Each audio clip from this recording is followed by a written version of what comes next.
दोस्तों देख रहे हैं ये डायरी। इस डायरी को देखते ही आपको पता चल गया होगा कि आज मैं इस वीडियो में किस चीज़ के बारे में बात कर रहा हूँ।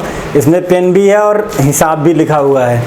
तो यानी यहाँ पे आज हम बात करेंगे जो मैंने east Africa, Ethiopia, Kenya, Tanzania, Uganda, Rwanda को कवर किया, उसका टोटल मेरा कितना खर्चा आया है।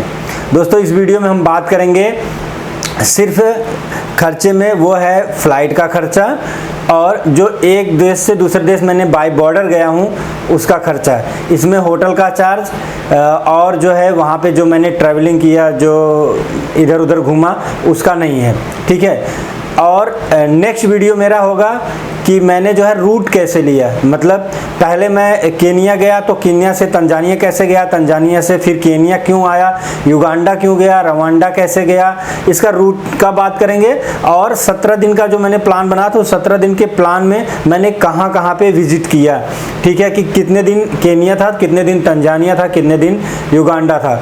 और केनिया से युगांडा या रवांडा डायरेक्ट जा सकते हैं या तंजानिया से युगांडा जा सकते हैं, यानी रूट की पूरी बात होगी।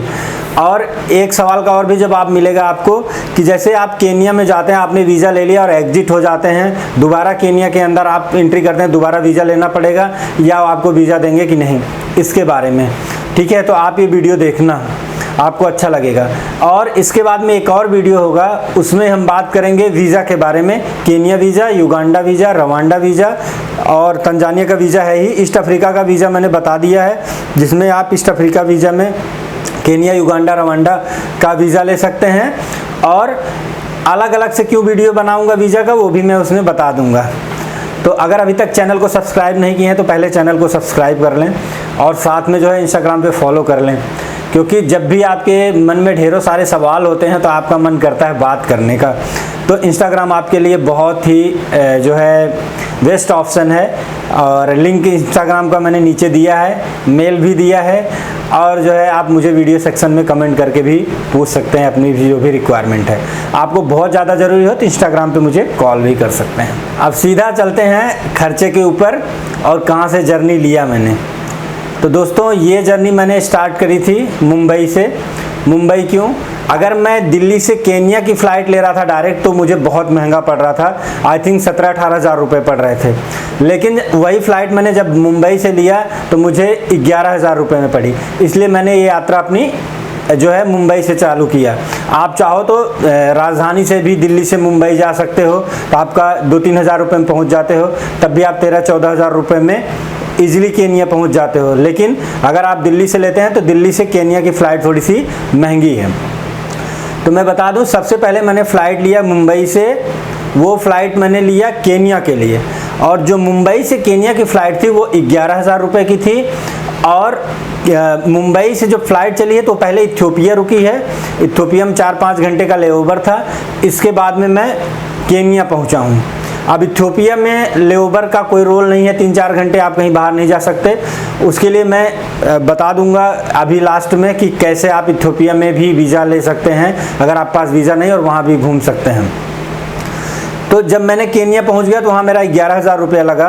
मैं वीज़ा काउंटर पे गया, वहाँ पे पूछते हैं आपको केनिया का, आप उनसे पूछोगे कि मुझे केनिया का वीज़ा चाहिए तो आपसे $50 चार्ज करेंगे, यानी 3500 रुपये आपसे चार्ज करेंगे और आपको जो है केनिया का वीज़ा दे देंगे।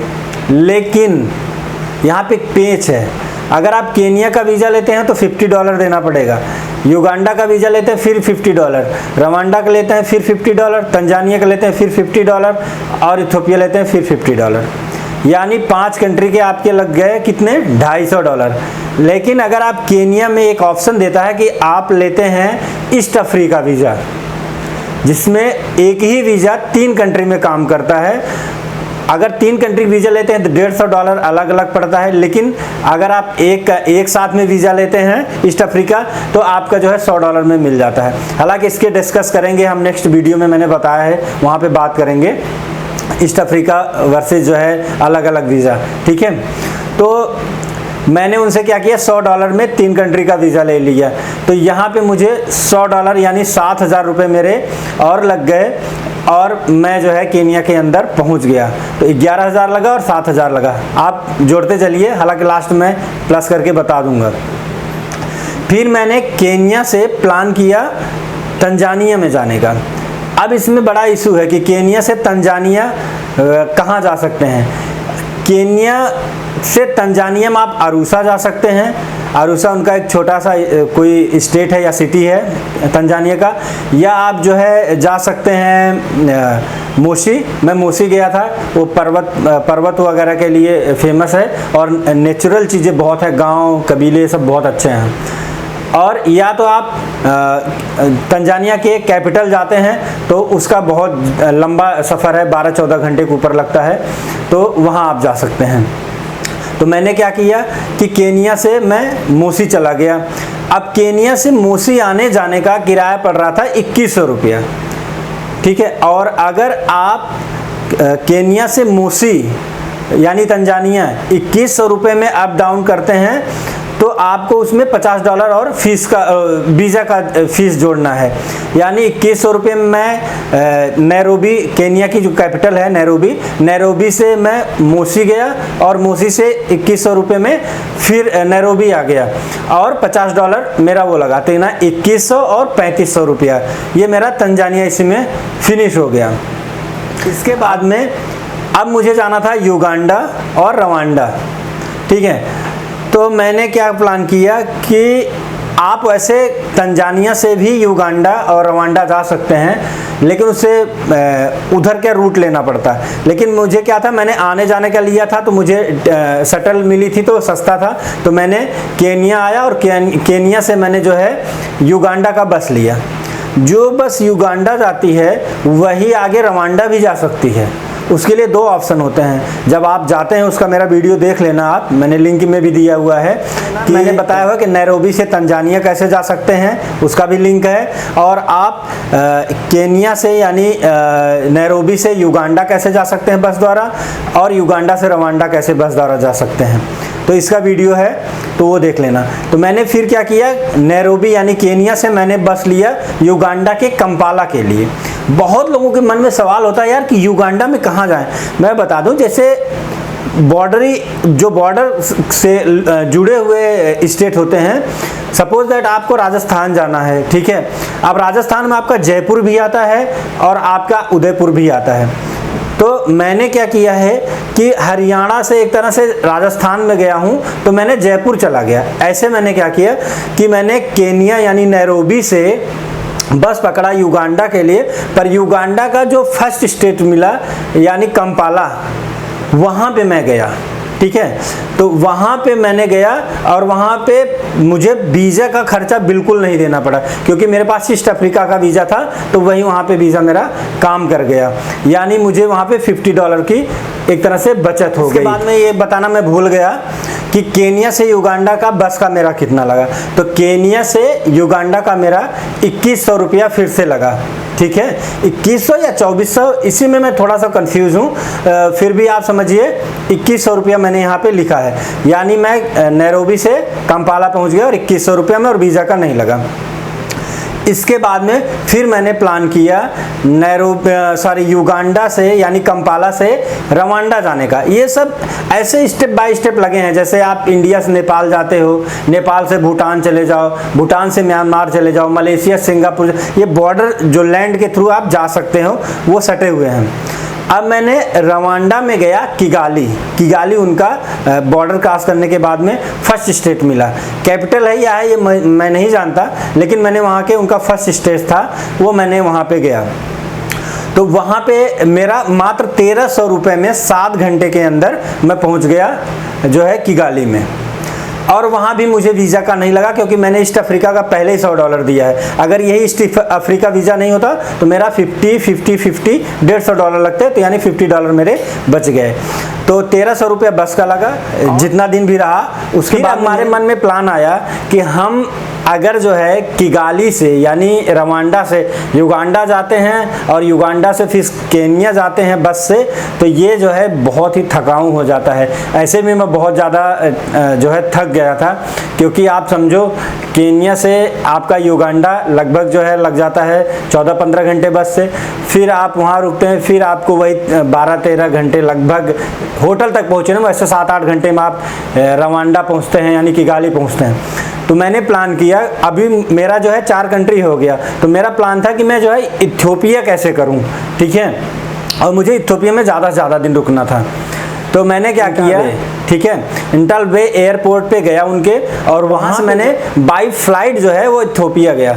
वहाँ पे मुझसे पूछने लगे कि आपके पास में इथियोपिया का वीज़ा कहाँ है, तो मैंने उनसे बताया कि इथियोपिया जो है वीज़ा ऑन अराइवल देता है, तो वो मान नहीं रहे थे। तो वहाँ पे उनके पास एक डायरी होती है, आप भी चाहो तो वो ले सकते हो, तो उसमें बता देता है कि उस बुक में कि कहाँ किस कंट्री के लिए और किस कंट्री के बंदे के लिए कौन सा देश वीज़ा ऑन अराइवल देता है, कौन सा ई वीज़ा देता है और कौन सा पहले से ही वीज़ा लेना चाहिए। तो उन्होंने चेक किया और मुझे जो है जाने दिया। अब यहाँ पे मेरा 8,000 रुपये की फ़्लाइट पड़ी। अगर यही फ़्लाइट मैंने सडनली नहीं बुक करी होती तो ये मुझे 6500 रुपये में पड़ती, लेकिन यहीं से खर्चा थोड़ा बढ़ गया मेरी गलती की वजह से, तो 8,000 रुपये लगा और मैं जो है इथियोपिया पहुँच गया। उसमें के बाद में वहाँ पे मुझे जो है $50 मैंने उनको दिया और उन्होंने मुझे वहाँ का स्टिकर वीज़ा दिया। आपको वीज़ा एक ही कंडीशन में इथियोपिया देता है कि आपको 3 दिन तक अगर आप रुकते हैं तो आपको एक ट्रांजिट जो है स्टिकर की तरह होता है छोटा सा, उस पर लिख के आपको एक पर्ची सा दे देंगे, वही वीज़ा होता है ट्रांजिट वीज़ा में, और उसका फीस भी नहीं लगता। लेकिन अगर आपका वहाँ का स्टिकर वीज़ा चाहिए तो उसके लिए आपको क्या करना पड़ेगा कि आपको $50 पे करना पड़ेगा और 3 दिन से ज़्यादा, 4 दिन 5 दिन या उससे ज़्यादा आपको स्टे करना पड़ेगा, ठीक है। तो वहाँ पे आपको 5 दिन स्टे करना पड़ेगा या 4 दिन जो भी है, तब आपको वीज़ा मिल जाता है। और आपको वहाँ पे वीज़ा मिलने के बाद में उतने दिन आप सफ़र करो जहाँ भी घूमना है, उसके बाद में फिर दोबारा से एयरपोर्ट पे आ जाओ। तो यहाँ पे 3500 रुपये फिर और आप जोड़ लीजिए मेरा ये खर्चे का। उसके बाद में अब जो सबसे ज़्यादा मेरा खर्चा लगा वो इंडिया आने का लगा। क्यों लगा? क्योंकि एक तो मुझे सऊदी अरबिया एयरलाइंस लेनी थी, वो थोड़ी सी अच्छी थी, मुझे देखनी थी। सेकंड वन कि मुझे जो है अचानक से इंडिया आना पड़ा, क्योंकि मैं 17-18 दिन से ज़्यादा का ट्रिप कर रहा था, लेकिन मैं थक गया था और घर पे कुछ काम आ गया। तो मैंने क्या किया, एक दिन पहले फ़्लाइट बुक करी, वो मुझे 18,000 रुपये की पड़ गई। ये सबसे ज़्यादा मुझे जो बुरा लगा, ये फ़्लाइट का खर्चा सबसे ज़्यादा बुरा लगा। वही चीज़ मैं चाहता तो 12-13 हज़ार रुपये में जो है दोबारा से आ जाता, या केनिया से लेता तो भी मैं 11-12 हज़ार रुपये में मुंबई या 14 हज़ार रुपये में दिल्ली पहुंच जाता। लेकिन मुझे इथियोपिया करना था और सऊदी अरबिया होके आना था, इसलिए 18 हज़ार रुपये लग गया। तो ये इस तरह से ये टोटल मेरा खर्चा लगा। अब मैं आपको मोटा मोटी जोड़ के बता देता हूँ कितना लगा। तो मैंने, आप भी कैलकुलेशन कर लेना, मैंने क्या किया, मैंने जोड़ा है तो मेरा 56,500 रुपया लगा, और इसको अगर बचाता तो लगभग मेरा 48,000 रुपया लगता। यानी मैंने जो है लगभग 7 से 8 हज़ार रुपये अपनी गलतियों से ज़्यादा जो है लगा दिए। तो यानी आपका 56,500 मेरा लगा, जिसमें वीज़ा का फीस और फ्लाइट का खर्चा लगा हुआ है, ठीक है, और एक दूसरे से देश में आने जाने का लगा है, और इसमें कोई भी होटल का चार्ज वगैरह नहीं है, ठीक है। होटल इसलिए नहीं है कि उसकी कोई लिमिट नहीं होती है।